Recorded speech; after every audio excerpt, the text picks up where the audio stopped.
All right, at this point you should have done the types of reactions flipped lesson, filled out the notes after watching the video, done the radioactive decay worksheet, got it checked by me, and then you should feel all set on that. Now you're going to move on to fission and fusion, which are specific types of nuclear reactions now, and stuff that you've probably heard of before, because we've talked about it in society all the time. Now, we're going to first talk about the differences between them, then we'll talk about how they're similar. So fission is all about splitting.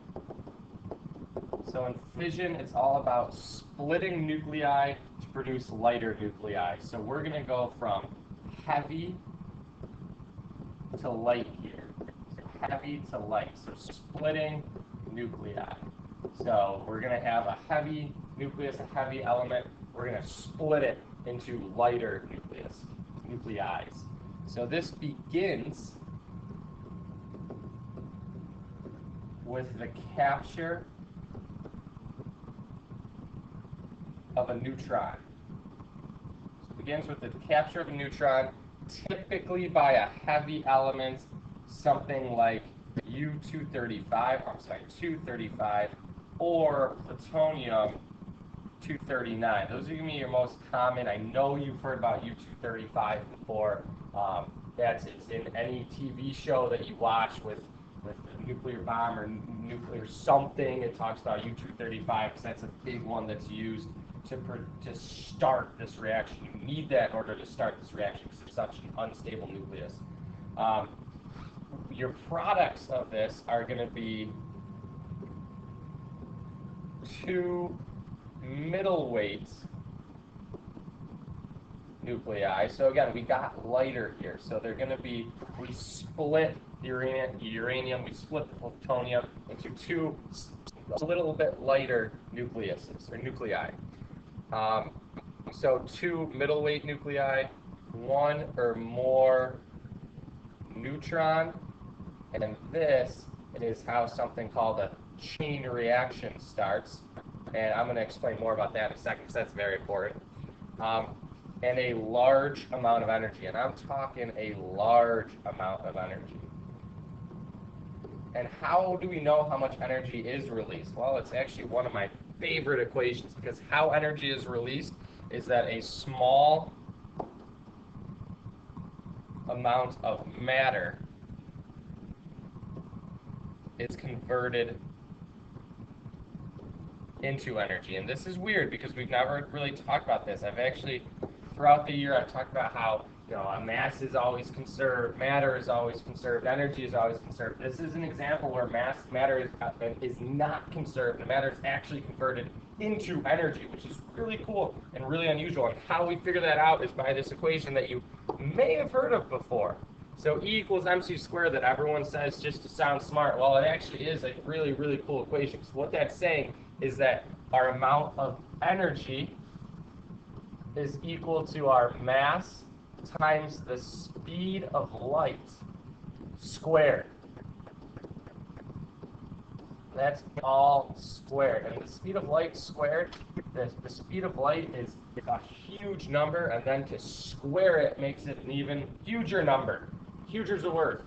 So this is telling you that there is a tremendous, tremendous, tremendous amount of energy released by this equation. Now, or by this process.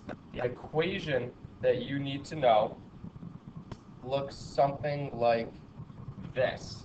So you're starting with a neutron that's being captured by in this case, uranium molecule, which is then becoming two lighter nuclei, which I'm going to try to squeeze in here. So that's going to be barium-142 plus krypton-91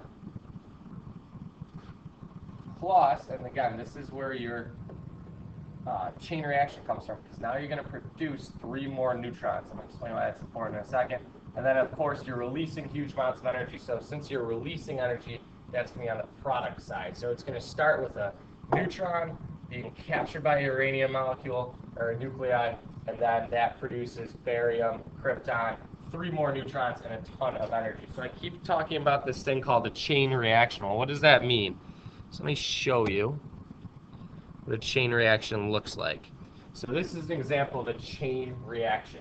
You start with 1 neutron up here, you add it to, we'll say, I'm not sure what that is uranium-235 atom. So you add it to a uranium-235 atom.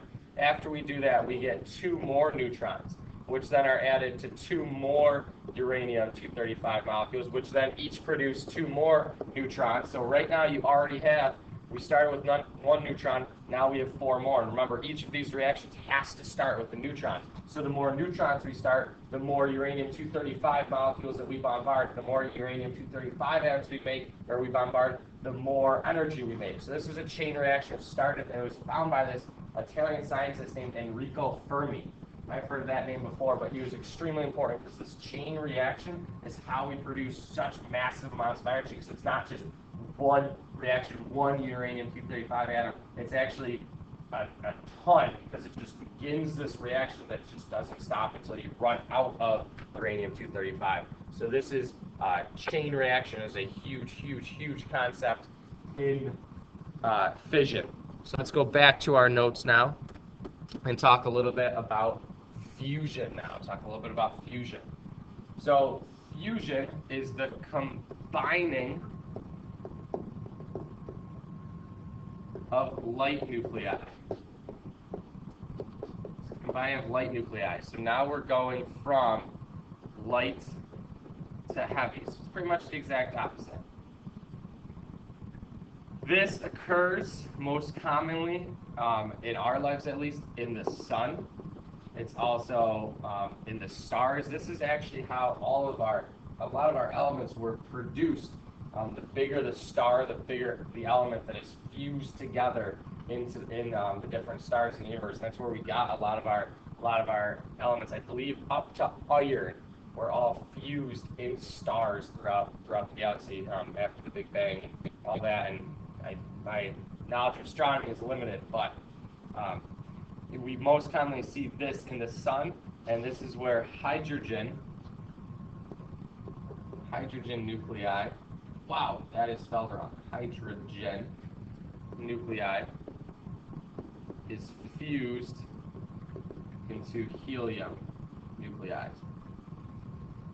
And this is responsible for the huge amount of energy. I'm saying huge a lot. Huge amount of energy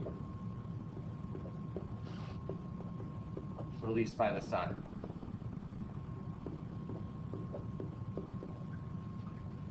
This is not yet available on Earth. We have not figured out a way to get this to happen and to be able to contain this on Earth, because it takes a tremendous amount of energy and a tremendously high temperatures to force these positive nuclei of hydrogen atoms together to fuse and make helium. And that, 'cause they don't want to go together. We know that like charges repel, so positive charges don't want to be forced together. Now, something really important about fusion, which makes it extremely important that we do eventually figure out how to do this, is that it makes more energy than fission, and even more important, the products are not radioactive.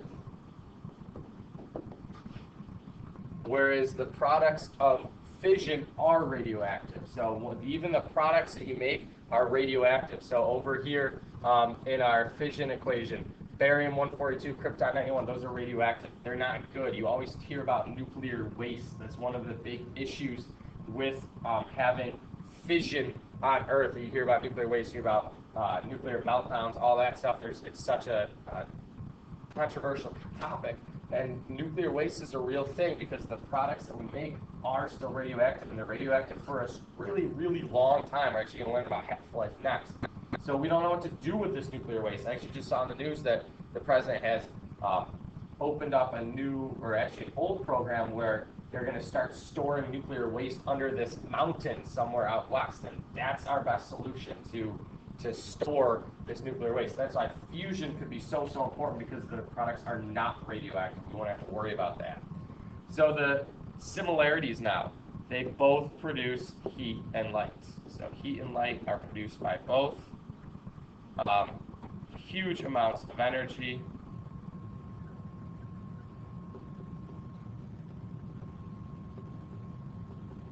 And they are both nuclear processes, which basically just means that we are changing an atom somehow to produce energy. That's all that means by a nuclear process. Now, what I want you to do after getting all those notes down is to do this on your own. This is going to be your practice. Okay, so do this chart on your own, and then show me. And then that would be it for fission and fusion, and you can move on to the next thing on your checklist, which is the half-life flipped lesson once you show me this chart. All right, thank you.